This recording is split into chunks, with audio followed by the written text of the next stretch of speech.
I kind of look a mess. I was going to do like beachy waves, but it didn't really work out for me. And now this is where we're at.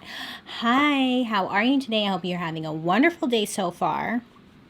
My name is Bailey Sarian, and today is Monday, which means it's Murder, Mystery, and Makeup Monday. If you are new here, hi, welcome. I'm Bailey. Every Monday I sit down and talk about a true crime case that's been heavy on my noggin. And I do my makeup at the same time. It's a good time. If you like makeup and you are interested in true crime, I would suggest you hit that subscribe button. I'm here for you every Monday and Saturday as well. I have like soccer mom hair, don't I? I don't even have kids. Anyways, before we get started, I just wanted to give a big shout out to Dollar Shave Club because they are sponsoring today's video.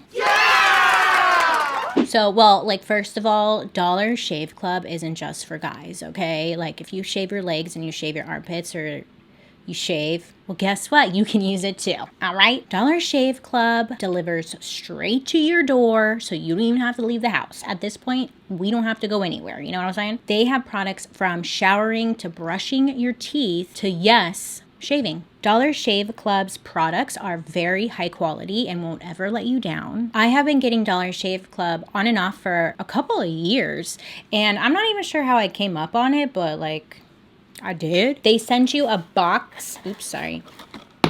Oh my God, I'm trying to be all cute with my box. But look, they send you a box in the mail. This is the Ultimate Shave Starter Set. It comes with the Executive Razor, 3 1-ounce tubes of their Dr. Carver's shaving products. And right now they have this great offer where you can get their Ultimate Shave Starter Set for only $5. But my go-tos are the Prep Scrub, which is going to help exfoliate dead skin cells and prevent ingrown hairs. And then also the Shave Butter, which is great for shaving. And then you also get the post-shave dew. So this helps provide hydration and relieves on contact. Join the club with one of their Ultimate Starter Sets for just $5. Get this deal at dollarshaveclub.com/BaileySarian today. Thank you so much, Dollar Shave Club, for supporting me and my channel. Make sure to check them out because they're supporting my channel and keeping this series going. Thanks, Dollar Shave Club. So I have like a little fan going because it gets really hot in my room, and so if you see my hair blown in the wind,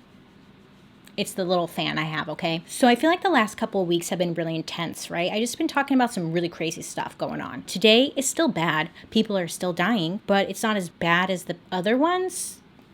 Okay, so a lot of you who have been watching probably know, normally I start off the video talking about the said-to-be killers' background and like where they came from, blah, blah, blah, blah, blah, right? So today, there's just like so much to this story. I thought I'm just gonna like jump into it and hopefully this doesn't come out confusing. I'm gonna try my best. I'm trying something different. I gotta learn. March 14th, 1998, Los Angeles police receive a 911 call about a body being found, okay? Oh, she's jumping right into it. Now, there was a homeless person who was like out in an alley digging through the dumpster looking for food or something sad. And unfortunately, he came across a body. So the police department comes out and they see a white male. He's wrapped in a garbage bag and he's inside the dumpster. There was no identification on his body, so they had no idea who this guy was. He had no shoes on, but the bottom of his feet were clean, which indicated that this was a body dump. And the murder had taken place somewhere else. That's what the police had determined. Police examined the victim and they saw that it was a close shot to the back of his head that killed him. There's a gunshot in the back of his head. They send the body to the coroner's office for an autopsy. And while there, they're able to ID the victim as David Kasdan. So then police go down to the victim's home. David Kasdan's children, they had already been notified. They were waiting for the police at David's house. David Kasdan's daughter had noticed that their father's car was missing from the garage. And they also noticed some damage that was on this like stone wall just outside the driveway. So investigators go and they check it out and they see that there's like blue paint on the wall and it's the same color of his car. So that is indicating that somebody left in a hurry. But there's no other evidence of foul play. So investigators had asked, like, Does your father have any enemies? Anyone that would want to hurt him? And his children, who are grown adults, by the way, but they are quick to say, hell yeah, 65-year-old Sante Kimes. Oh, and her 23-year-old son, Kenny. David Kasdan's kids presented the police with a letter that he had written to Sante several days prior. Now, in this letter, he said that he didn't want to cooperate with the crimes in a particular loan fraud scheme. Now, David Kasdan's daughter doesn't know the specifics of this scheme, but she recalls a strange conversation she had with her father just days before he had disappeared. See, his daughter was over at his house, and there was this car, and it was just like parked out in front of her father's house. And her father was super suspicious of it. And David Kasdan, he told his daughter, if you ever see that car, don't go outside. I don't know why, but like David Kasdan's daughter didn't push further for answers. She was just kind of like, oh, okay. I would have been asking a shit ton of questions. What are you talking about? Who's that? Should I go talk to them? What should I say? Okay, so who is this Sante and Kenny Kimes that David Kasdan's daughter had mentioned? Well, David Kasdan, take a shot every time I say it, I guess. He had known Sante and Kenny Kimes and their family for many, many years. David had been friends with millionaire Ken Kimes Sr. since 1974. Then David had worked on an insurance claim for the family when Ken Kimes Sr. passed away. David had been threatened by Sante and Kenny recently. The threats were coming in via telephone, personal appearances, and letters, saying that David needed to watch out and go along with their plans or else. Anyway, so detectives check into the background of Sante Kimes and her son Kenny Jr. And they soon find out that one of them has a pretty lengthy rap sheet. Miss Sante over here had been quite busy. Sante had served time for involuntary servitude or slavery, this being the most recent case. She had also been incarcerated for theft and fraud. She had a pattern of luring Mexican and Latin American immigrants to come work for her as a maid with promises of good treatment, travels, and a job. But for the most part, she just completely lied to these people about everything. So when Sante walked into a room, she got attention from everybody, men and women. Okay, and I'll tell you why.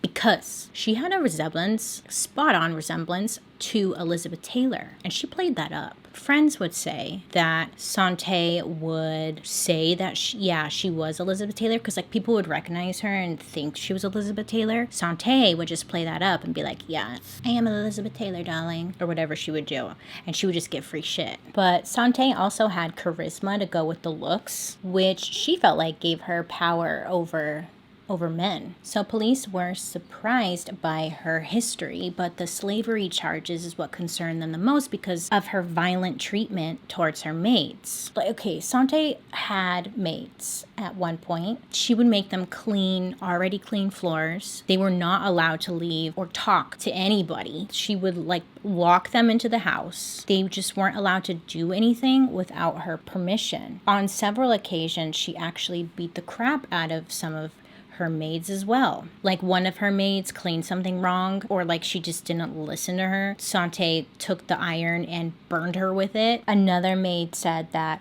she had beat her with, I'm not laughing, coat hangers when she didn't clean correctly.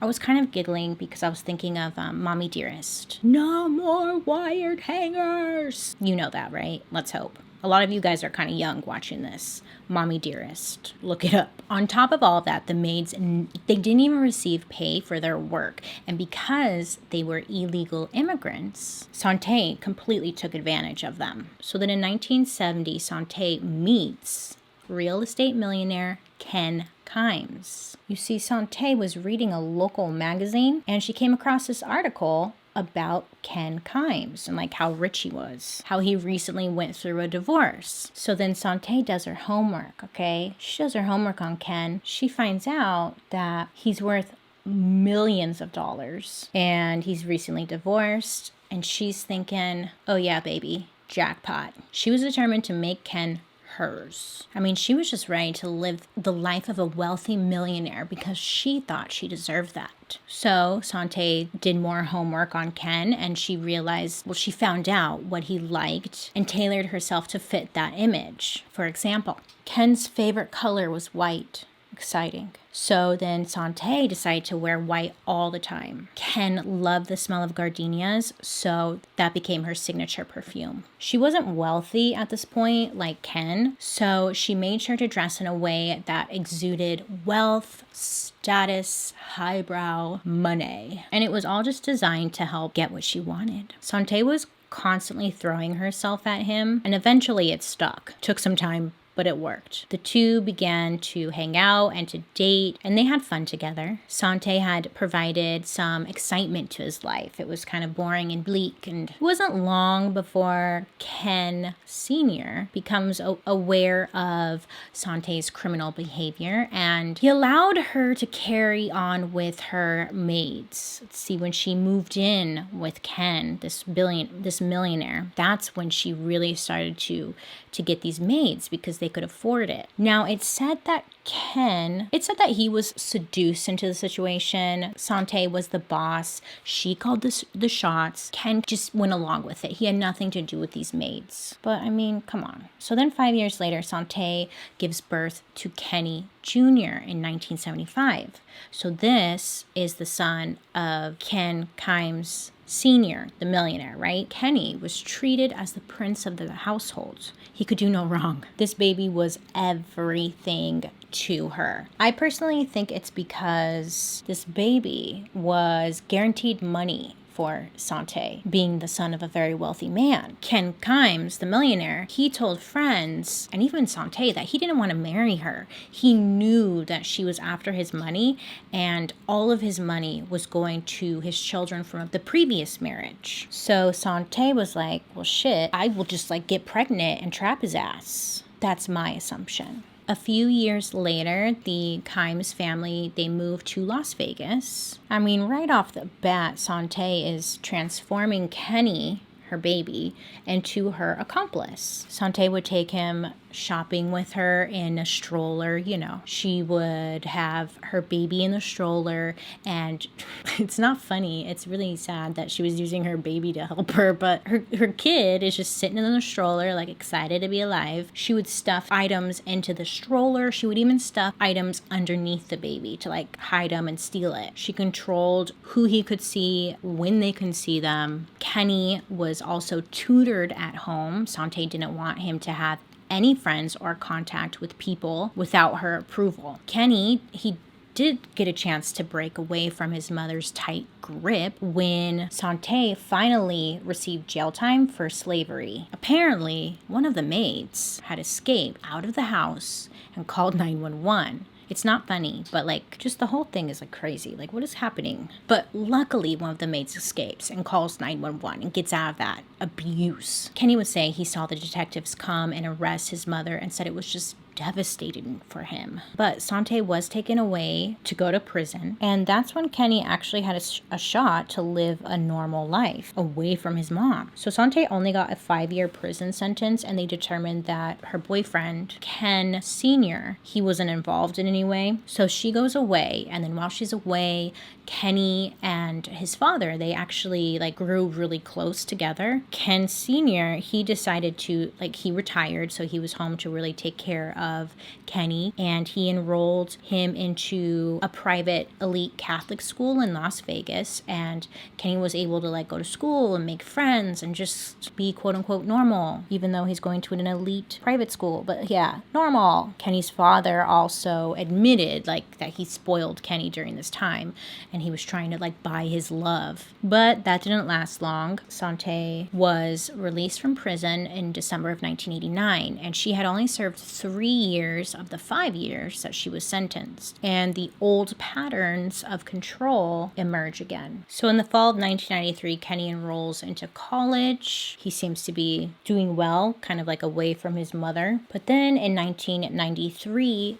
Ken Sr. dies suddenly from an aneurysm. Now, when this happened, Sante was really worried because she didn't have her name on anything. Not one deed, not one checkbook, or even a credit card. Here's this wife of a multi-millionaire who has no access to any of the money or his money whatsoever. Ken Sr.'s will, it was said that everything was to go to his children from his previous marriage, but did not include Kenny Jr. or Sante at all. Just fucked up. I think maybe he just forgot to update it, but so Sante, she like calls Kenny, her son who's at college now, and she just is telling him how like worried she is. She doesn't have any money. What is she gonna do? And like really just dumps all of like her stress onto him. So then Kenny, he ends up just dropping out of college and he returns home to live with Sante, like help take care of her. So Kenny begins taking part in more of his mother's schemes as she tries to liquidate the assets of her now past lover's estate. So back to Los Angeles, investigators are suspicious of Sante and Kenny Kimes, but they need to find a motive. Because remember the death we talked about in the beginning? They think it's Sante and Kenny Kimes, right?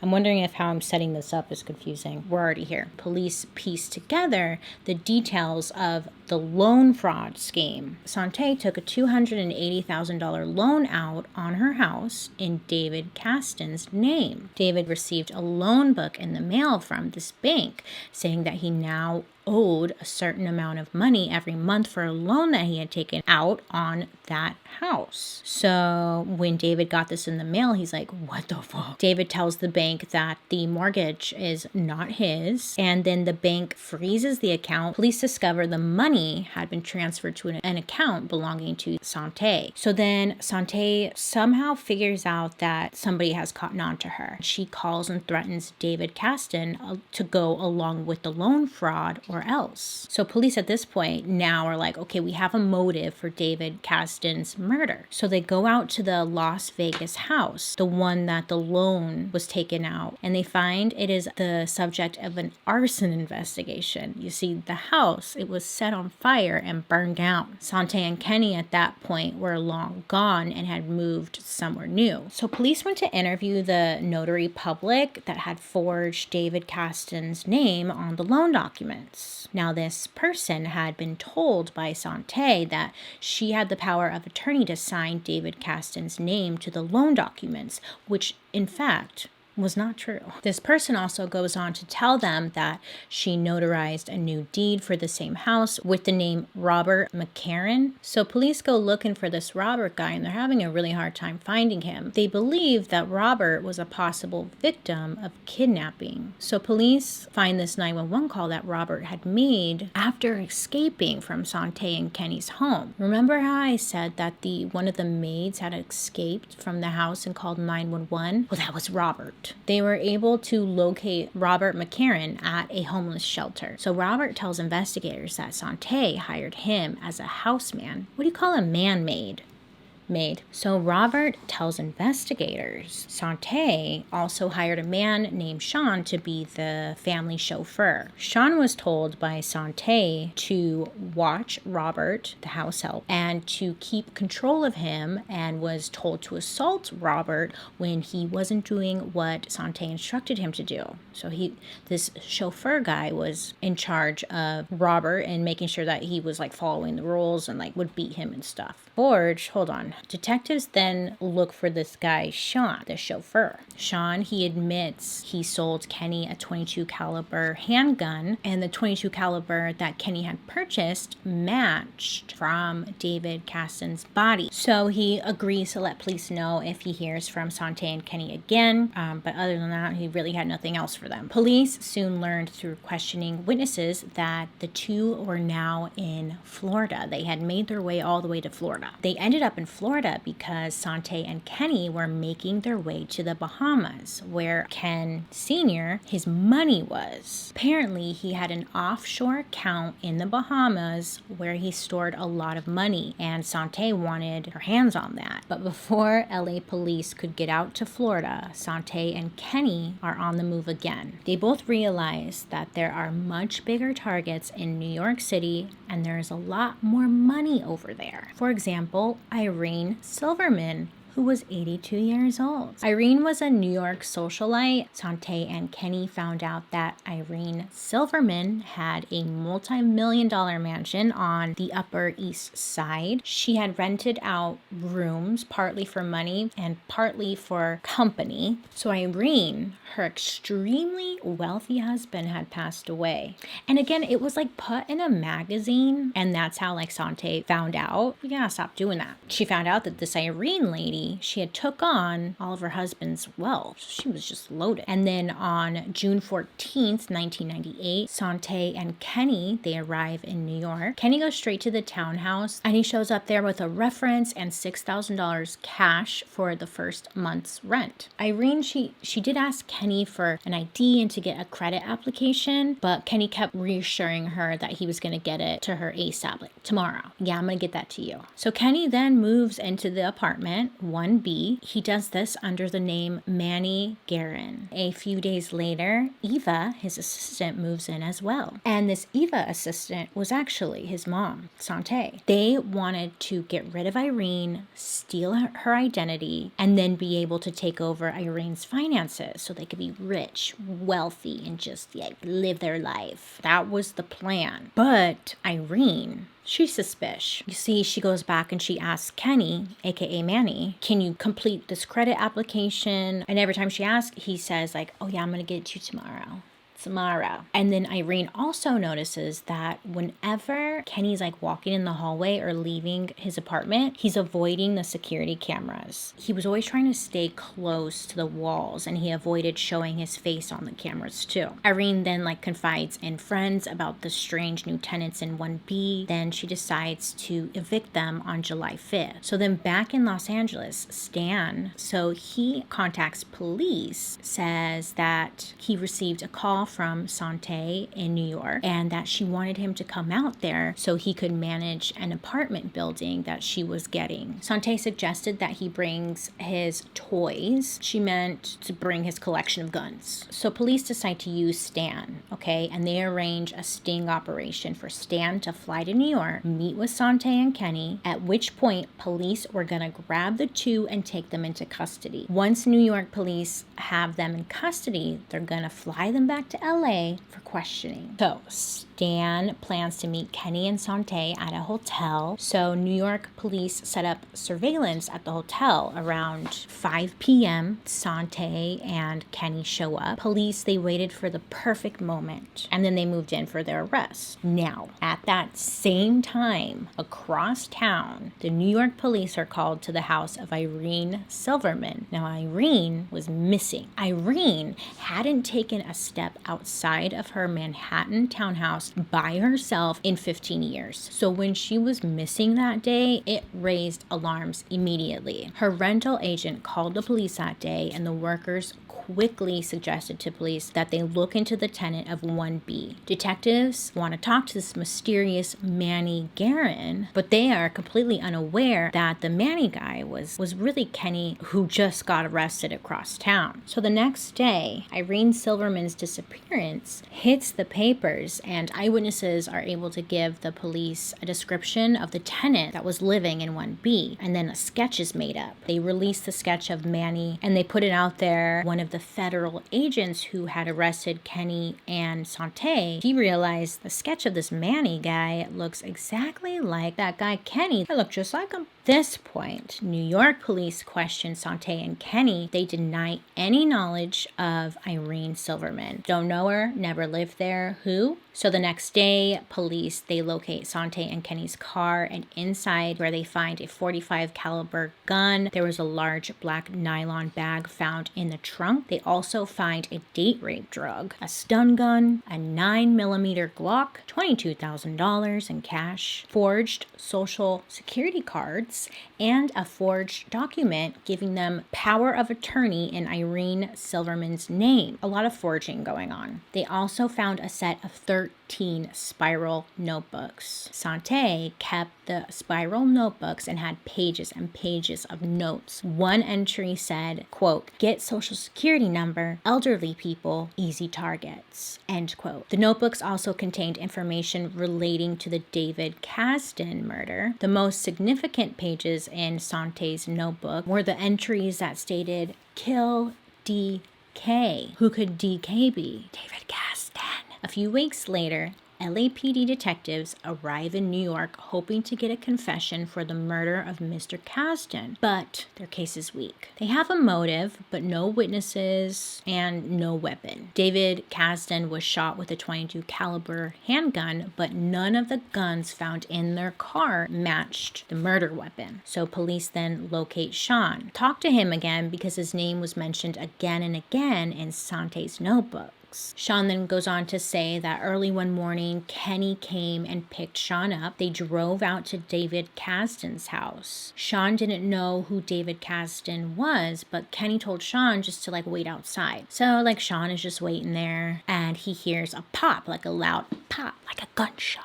Kenny comes outside and tells Sean to come into the house. And when Sean walks into the house, he sees David Kasdan lying on the kitchen floor. Kenny told Sean to go out to the driveway and to back in David Kasdan's car into the garage, and they could load David's body into the trunk. Kenny loads the body and they put him in the back of David Kasdan's own vehicle and then left. Kenny and Sean leave David's body and car near the airport. They throw the gun down the sewer and then they make one last stop. They drove to a floral shop on the way home and they purchased a bouquet of flowers for Kenny's mom. So now police investigators have this new information. The detectives, they drive back to David's home and they conduct a luminol test. So they do this luminol test and they see that there was evidence of blood in the kitchen, proving that Sean's story has credibility. Awesome. So finally, the LA prosecutors have a case with Sean as their star witness. So on December 16th, 1998, Sante and Kenny are in New York and they are facing 84 separate charges, including the second-degree murder of Irene Silverman. The New York murder case was kind of rough. There was no body, there was no confession, and there was no DNA. And both had pled not guilty. It was all circumstantial evidence. They did have 125 witnesses, but they knew without a body, it was going to be hard to prove. And finally, on May 18th of 2000, Sante and Kenny were found guilty on all counts. How they did it, I don't know, but they did. I think it was the 125 witnesses that really sealed the deal. Together, they're sentenced to nearly 250 years in prison. And Sante, she launched this media campaign to try to convince the press that she was innocent. She claimed that the evidence was planted and that the police had framed her. Now, you can watch clips of her having these meltdowns. I didn't do it. How could the police do this to me? I feel bad for the American people. You kind of want to believe her. You're like, yeah, lady. Yeah. She's a great actress. She should have been an actress. Back in California, officials announced plans to have the both of them to stand trial for the murder of David Kasdan. So in the meantime, before that, in October of 2000, Kenny was doing an interview with Court TV. Now, in this interview, Kenny had just snapped. He rushed the reporter. He held her hostage. Kenny was able to grab a ballpoint pen and press it to her throat. He demanded that his mother not be sent to California, where the two were going to face the death penalty. So he's holding this lady hostage for 4 hours. 4 hours of negotiation. Kenny finally removed the pen from the reporter's throat. Negotiators had created some kind of distraction and wrestled Kenny to the ground. I mean, he was already found guilty. He probably was like, fuck it. Finally, in 2004, the trial begins for the murder of David Kasdan, and suddenly prosecutors are blindsided because their star witness, Sean, remember the one who was like, yeah, I was there. He disappears. He just vanishes. Sean was their main witness. People are just panicking. But luckily, a few days later, Kenny decides to talk. Kenny agrees to testify against his mother only if neither of them will receive the death penalty. So over the course of 3 days, Kenny confesses to the murders and tells detectives that David was going to report them, and Sante wanted him dead. He described in detail how he and his mother Sante had lied and stayed in the building owned by Irene. And they're like, oh shit, finally we're gonna hear what happened to Irene. They would stay in his apartment 1B, right? And they could see everything that was going on from like the little peephole on their door. And they were waiting for the perfect time to attack Irene. So they would just watch her through the peephole. They see Irene walking down the hallway alone. They're like, this is the perfect time. Kenny opened the door. Sante used a stun gun on poor Irene. And Kenny, with his bare hands, strangled Irene to death. He and Sante then placed her in a large duffel bag, then put her in their vehicle and transported her several miles away, dumped her body in a dumpster behind a gas station. Kenny testifies against his mother. He pleads guilty and is sentenced to life. Sante, she represents herself and pleads not guilty. She stood by that. She claimed that the cops threatened her son with the death penalty and forced him to make a false confession, and that her trial was just like the Salem witch trials. And she claimed that the prosecutors were guilty for murdering the Constitution. I'm serious. You guys see her theatrics. Murdering the Constitution of the American people. She's very dramatic. The judge then ordered Sante not to speak. He's like, you're done talking. He also tells her she's not allowed to speak to the media because she was calling the media people all the goddamn time. The judge felt that Sante was attempting to influence the jury as they may have seen or heard interviews she was giving out. Smart. Anyways, in the end, Sante is convicted of first-degree murder in the case of David Kasdan on July 7th of 2004. She was sentenced to life in prison at the correctional facility in New York. To this day, they still have not found Irene's body, which is awful. And Kenny, also sentenced to life in prison and is currently incarcerated at a correctional facility in California. Sante, she ended up dying of natural causes in May of 2014. Some believe that Kenny should have gotten a lighter sentence. They think that his life would have followed a different path it hadn't been for his mother. Her controlling ways only did these things because his mother brainwashed him and convinced him to go along with her crimes. Sante had never confessed to any of the crimes, even to the day she died. Which is lady, just give it up at that point. Just give it up. Naturally, Hollywood was like, yes, we need to make this into a movie. In 2001, a made-for-TV movie called Like Mother, Like Son. It starred Mary Tyler Moore as Sante. It was a pretty successful movie. And then another movie in 2006 about the case. It was called A Little Thing Called Murder. And that was a Lifetime movie. So that was cheesy and good. And then in 2009, they even had their own feature on Dateline. So that is the story of Sante and Kenny Kimes. They called them the mother-daughter Bonnie and Clyde. I hope that wasn't too confusing. It seems like Sante, she just wanted to be rich, and she went after that goal in her life. And I just want to let you guys know that, you just need to set better goals for yourself. If you want to be rich, that's great, that's awesome, but maybe earn it, not kill people for it and steal their money. That's my advice for you. Let me know what you guys think of this case down below. Do you think Kenny should get an easier sentence? Also, a big thank you to Dollar Shave Club for partnering with me on today's video. But other than that, I hope you have a wonderful day today. You make good choices, and I will see you guys later. Bye!